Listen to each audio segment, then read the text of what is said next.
Good morning, good afternoon, good evening to you.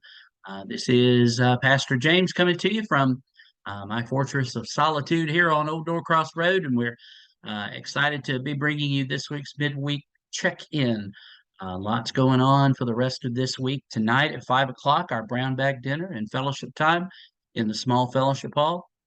At 6 o'clock, we will continue uh, our study in the visual word, where we are working our way, first of all, through the Gospel of Matthew, and we will go through the Gospels and eventually, Lord willing, make our way through the New Testament. This is available in the small fellowship hall here at church or also on Zoom, and the visual word sessions are recorded as well. So that's at 6 tonight. And then at 10 after 7 tonight, up here in the choir room, our chancel choir will rehearse, continue getting the Christmas cantata ready, and also the weekly anthems. So hope you'll come. If you've not been a part of our Wednesday night services, either for a while or ever, we want to extend an invitation to you to come on out or Zoom in at 6 o'clock and be a part of Wednesday nights here at New Hope. Tomorrow at 11 a.m., we will have Thursday morning theology with James. And we'll be exploring the second chapter of A.J. Levin's book, The Difficult Words of Jesus. And that will be held in the small fellowship hall and on Zoom. And even if you're not reading the book and maybe you'd like to know what we're discussing and talking about this week, Dr. Levin focuses on Jesus's words to us that we should hate our mother and father, and what's going on there. So she tackles that, and there'll be some great group discussion at 11 a.m. on Thursday. Again, that's in person here at the church in the small fellowship hall, or that will be available on Zoom and will also be recorded.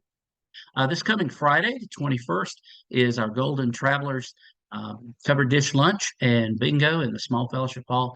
And everybody's welcome. There are no age restrictions, requirements. Come on out. It's always a good time. Great food. Great to hang out and to have a little bit of fun with bingo. So hope you'll, if you're available and would like to come, even if you don't have food, that's not a prerequisite. Please come and just enjoy the fellowship. It's always a really good time. That's this Friday at noon in the small fellowship hall. Saturday, of course, is our fall festival and pumpkin patch put on by the Oakland Community Garden. That event's going to be from 10 a.m. to 4 p.m. on Saturday. The weather looks great right now for the event. And so I just want to encourage you to keep in your prayers Jennifer Genzie as she leads us with her garden team, Gail Stanton, her husband, Matt, Hinton Bailey, Rick Weed, the names just go on and on and on. Just keep Jennifer, all our vendors in your prayers, but also be praying for our community that they will come out and see what's going on. And at the very least, I hope the Wienermobile will encourage some folks to pull into 1982 Old Norcross and check us out. There's also going to be a fire truck here, Lord willing, for at least an hour on the premises. So if you got kids, bring them out. It's going to be a wonderful day here at New Hope. And I'm grateful for this opportunity, as well as the trunk or treat, which is coming up a week from this coming Sunday night. Not this Sunday night, but a week from October 30th, from 6 to 7:30. And I'll say more about that during next week's midweek check-in. All right, let's see. Anything else going on Sunday besides the fact that we gather for worship, morning prayer at 9 a.m., Sunday school at 9:45 for all ages, and then 11 a.m. worship. Can't say that there is.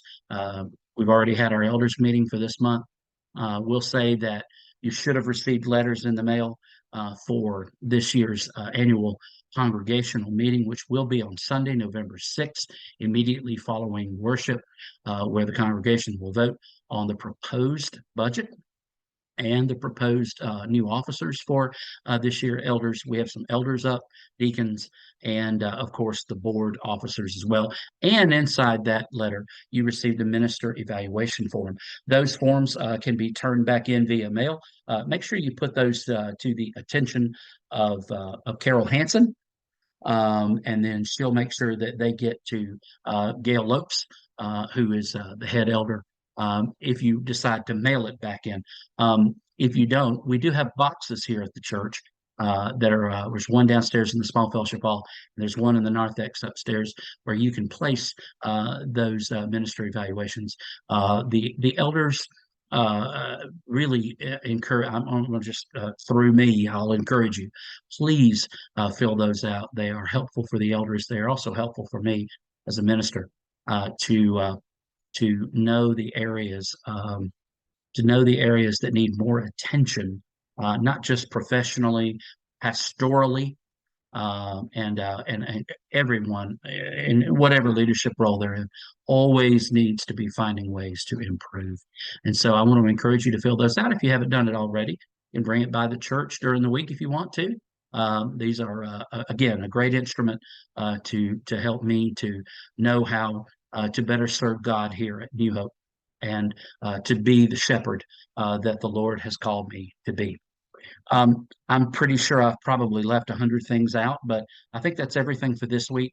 I just want to tell you how much I appreciate you, and thank you so very much for the very generous pastor appreciation gift that I received just a couple of Sundays ago. Thank you so very much for your love for me. But most of all, I thank you for your love for Jesus and your love for this church. It is a blessing to serve in such a generous and loving congregation. Hey, folks, take care. I'm here for you. You can reach me in any number of ways. Know that I love you, and I hope you have a great rest of your week. And I hope I see you at least once or twice here on Old Norcross. God bless.